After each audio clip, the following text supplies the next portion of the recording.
রেজবি বাবা মদিনাওয়ালার কাছে কলমা পড়াইয়া আমনেরে আমারে মুসলমান বানাইছে। সন্দেহ আছে? সন্দেহ আছে? সেই মহান মুর্শিদের দরবারে শুকরিয়া তান আবারও আমরা উচ্চ আওয়াজে বলি আলহামদুলিল্লাহ। আল্লাহ বলেন, যখন কোরআন তেলাওয়াত করা হয় তখন তোমরা নীরব থাকো এবং মনোযোগ দিয়ে শোনো। এই কথা কার? আল্লাহর। এই কথাটা কার? আল্লাহর। মানুন লাগবো নি?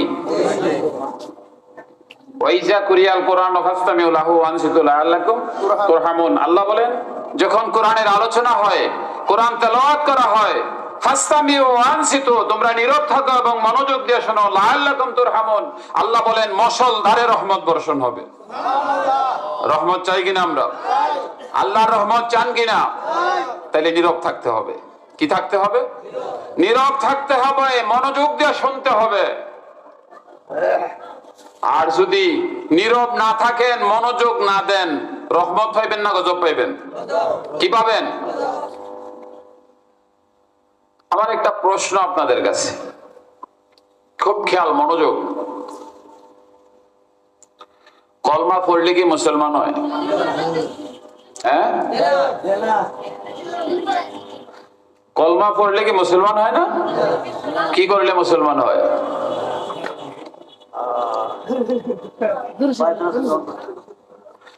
কলেমা পড়লে মুসলমান হয় না, কলেমা পড়াইয়ে তো মুসলমান বানায় নাকি?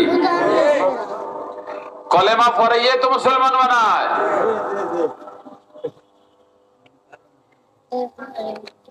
ইমানদার মুসলমান রে, কলমা পড়লেই মুসলমান হয় না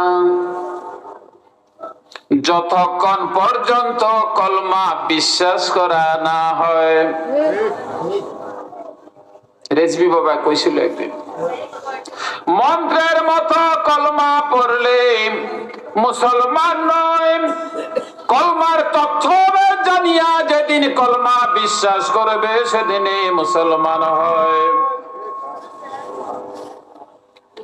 কলমা পড়লে মুসলমান নয়, কলমা যেদিন বিশ্বাস করবে সেদিনই মুসলমান হয়। এই জন্য কালিমা এক নম্বর না, ওই নম্বর। এই কালিমার আরেকটা অর্থ আছে ঈমান।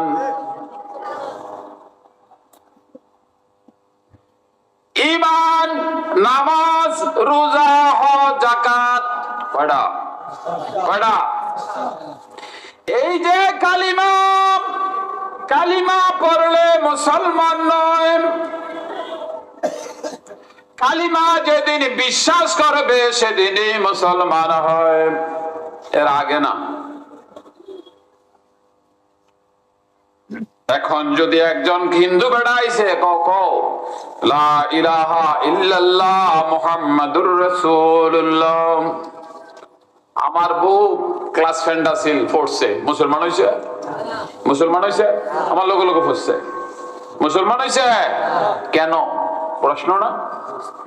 কেন মুসলমান হয় নাই? ঈমান এমন একটা বস্তু, এমন একটা সাবজেক্ট রে, যার সম্পর্ক অন্তরের সাথে। কার সাথে? কার সাথে? কোরআন হাদিস পড়লে ঈমানদার হওয়া যাবে না, মুমিন হওয়া যাবে না।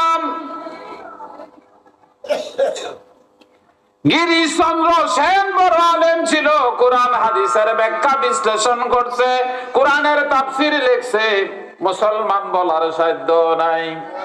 আছে? কইতে পারবেন গিরিশচন্দ্র সেন মুসলমান? কেন? আলেম বড়, কোরআনের তাফসীর লেখছে, বাংলাদেশে এই পর্যন্ত তাফসীর লেখার মতো কোন আলেম হয় নাই, লেখছে শুধু রেজবি বাবা।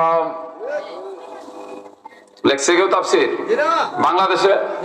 সব তরজমা, সব কি অনুবাদ, তরজমা। ইমানদার মুসলমানের ঈমান এমন একটা বস্তু, এমন একটা বিষয়, যার সম্পর্ক হৃদয়ের সাথে। কার সাথে? যার কালেকশন অন্তরের সাথে, লিমান লা মুহাব্বাতা লাহু, যার অন্তরে নবীজির ভালোবাসা নাই তার ঈমান নাই। কি বুঝছেন? যার অন্তরে নবীজির ভালোবাসা নাই তার ঈমান নাই। কথাটা খুব মনোযোগ। ঈমান এমন একটা বিষয়, এমন একটা বস্তু, এমন একটা জিনিস যার সম্পর্ক হৃদয়ের সাথে। এই অন্তরে নবীজির ভালোবাসা লালন পালন করবে। মনোযোগ, যার হৃদয়ের মধ্যে মদিনার কামলেওয়ালার ভালোবাসা লালন পালন করবে, আল্লাহ কয় ওই হৃদয়টা আমি আল্লাহর আরশ হইয়া যাবে। কুলুবুল মুমিনে আরশিল্লাহ, ইমানদারের কালব আল্লাহর আরশ। কার আরশ? ইমানদারের কালব আল্লাহর আরশ। তো ওই ব্যক্তি ইমানদার যার অন্তরে মদিনার কামলেওয়ালার ভালোবাসা লালন পালন করবে, ওই ব্যক্তি ইমানদার। ওই ব্যক্তি কি? ওই ব্যক্তি কি? সৎ কথা। যার অন্তরে মদিনার কামলেওয়ালার ভালোবাসা থাকবে, আল্লাহ কয় ওই হৃদয়টা আমি আল্লাহর আরশ হইয়া যাবে। কার আরশ? কার আরশ? কার আরশ? যে হৃদয়ের মধ্যে আল্লাহ বসবেন। আহা।